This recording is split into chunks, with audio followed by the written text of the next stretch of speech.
بسم اللہ الرحمن الرحیم الحمد للہ وکفا وسلام علی عبادہ الذین اصطفیٰ اما بعد۔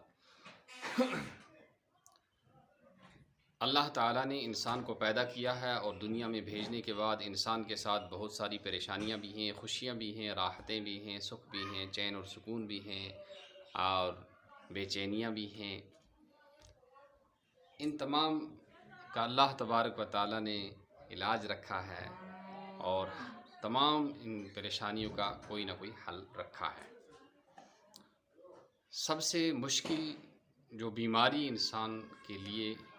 شریعت کے اعتبار سے مانی جاتی ہے وہ جنون ہونا، مجنون ہونا، یعنی پاگل ہو جانا، کسی کا دماغی توازن بگڑ جانا۔ یہ ایسی چیز ہے جس کو شریعت نے سب سے مشکل بیماری اور مرض قرار دیا ہے۔ وَأَصْعَبُ أَمْرَاضِ النُّفُوسِ جُنُونُهَا، فقہا نے لکھا ہے کہ سب سے مشکل جو مرض ہے، بیماری ہے، وہ پاگل پنا ہے۔ تو اس وقت ہمیں جو بات کرنی ہے وہ اسی پر کرنی ہے کہ اللہ بچائے۔ رسول اللہ صلی اللہ تعالیٰ علیہ وسلم نے جو دعائیں ہمیں سکھائی ہیں اس میں ایک دعا یہ بھی ہے، اللہم انی اعوذ بک من البرص والجنون والجذام وسیء الاسقام۔ یا اللہ میں برص سے، اور برص کہتے ہیں اس بیماری کو جس میں سفید داغ لگ جاتے ہیں، آدمی کے چہرے پر، پورے جسم میں سفید داغ لگ جاتے ہیں، والجنون اور پاگل ہونے سے، وسیء الاسقام اور بری طرح کی بھیانک اور مہلک بیماریوں سے یا اللہ میں آپ کی حفاظت کرتا ہے، جیسے کووڈ-19 وغیرہ لیجئے، اس طرح کی بیماریوں سے اللہ کے رسول صلی اللہ علیہ وسلم نے دعائیں سکھائی ہیں اور ان سے ہمیں پناہ مانگنے کی تعلیم اور ترغیب بھی دی ہے۔ اب جو پاگل پنا ہے یہ آدمی کے لیے ایک مصیبت، ظاہر سی بات ہے کہ جو پاگل ہے اس پر نماز بھی فرض نہیں رہتی اور اس پر اور کوئی بھی دینی حکم نافذ نہیں رہتا۔ لیکن یہ پاگل پنا کیسا ہو؟ ایسا نہ ہو کہ بس روزے چھوڑنے کے لیے پاگل بن گیا، اور یا اور کوئی ڈرامہ کرنے کے لیے یا اور کوئی مرڈر کرنے کے لیے وہ پاگل بن گیا، تو اس کا وہ پاگل پنا معتبر نہیں ہوگا۔ واقعی اگر ڈاکٹر اور اطباء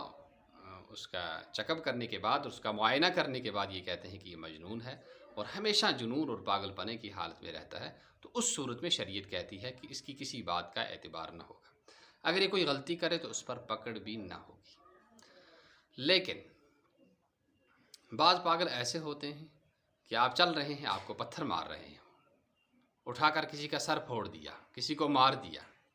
تو ایسی صورتحال میں اس کے ورثاء جو ہیں، پاگل کے جو ورثاء ہیں، ان پر یہ ذمہ داری عائد ہوگی کہ یہ جو انہوں نے جرم کیا اور یہ اس نے جو خطا کی، اس کا خمیازہ ان کو بھگتنا پڑے اور اس کا تاوان ان کو بھرنا پڑے۔ اب اگر وہ نہیں ہیں تو اس کے بعد پھر حکومت ذمہ دار ہوتی ہے اور حکومتی ادارے جو ہوتے ہیں وہ ذمہ دار ہوتے ہیں۔ مثال کے طور پر ایک آدمی ہے، وہ پاگل ہو گیا ہے اور اس کا دماغ بالکل خراب ہو گیا ہے، کوئی ہوش نہیں ہے اس بیچارے کو، اس کے وارثوں کو، اس کے رشتہ داروں کو ڈھونڈا جائے گا، ان کے حوالے کیا جائے گا اور اسے پاگل خانے میں لے کر اس کا علاج معالجہ کیا جائے گا وہاں۔ اور اگر نہیں ہے تو پھر اس صورت میں حکومت کی طرف سے جن لوگوں کو مقرر کیا جاتا ہے، جیسے تحصیلی سطح پر تو تحصیلدار ہوتا ہے اور ضلعی سطح پر تو ڈی سی ہوتے ہیں،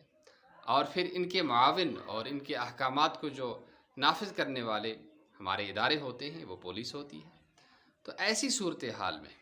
ہمیں کیا کرنا چاہیے؟ اگر کوئی پاگل ایسا ہے، بالکل جنون کی حالت میں ہمیشہ رہتا ہے، لوگوں کو پتھر مار رہا ہے، ان کے سر پھوڑ رہا ہے، تو یہ تو عقل بھی کہتی ہے کہ بھئی اس کا کوئی الٹرنیٹیو، اور اس کا اگر یہ ٹھیک نہیں ہو رہا ہے، پہلے تو اس کا علاج کرنا ہے کہ ہمیں اس کو علاج کے لیے بھیج دینا ہے بھئی علاج۔ اگر وہ علاج سے ٹھیک نہیں ہوتا، کم از کم اس کی کوئی ایسی صورت سوچنی ہے کہ لوگوں کو اس سے تکلیف نہ پہنچے۔ جیسے آج کووڈ-19 چل رہا ہے تو حکومتی سطح پر، پورے عالمی سطح پر یہ ایک پروٹوکول بنا دیا گیا ہے کہ بھئی لاک ڈاؤن ہوگا تو سب کو اس کی پاسداری کرنی پڑے گی، اس کا پالن کرنا پڑے گا۔ تو ایسے ہی کیوں وہ لوگوں کی جانوں کو بچانے کے لیے ہے، اسی طرح سے انسانی جان کو کسی بھی طرح کے خطرے سے بچانے کے لیے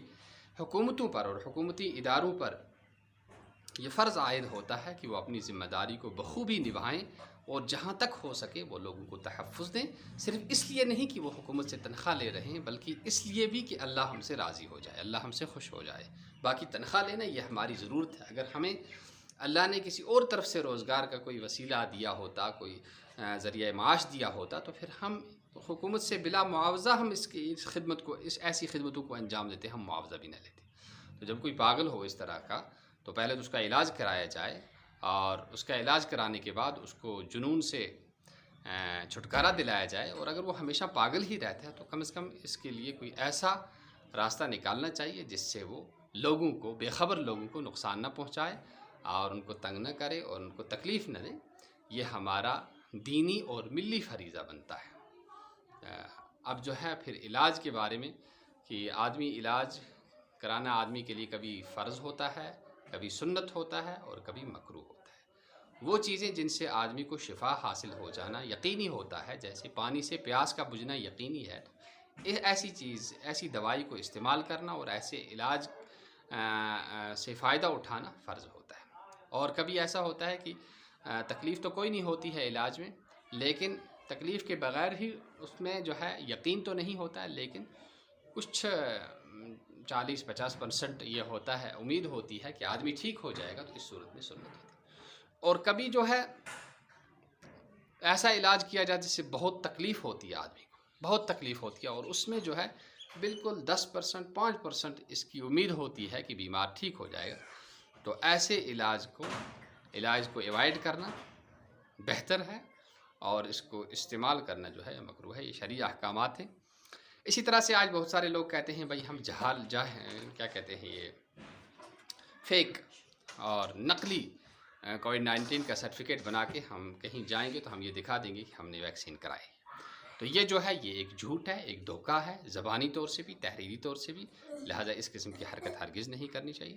اور کووڈ-19 کا جو مسئلہ ہے اس میں جو ہے کم از کم تقریباً جو HOR ہے، جو پوری عالمی محکمہ صحت ہے، عالمی محکمہ صحت جو ہے، وہ یہ کہتے ہیں کہ اس میں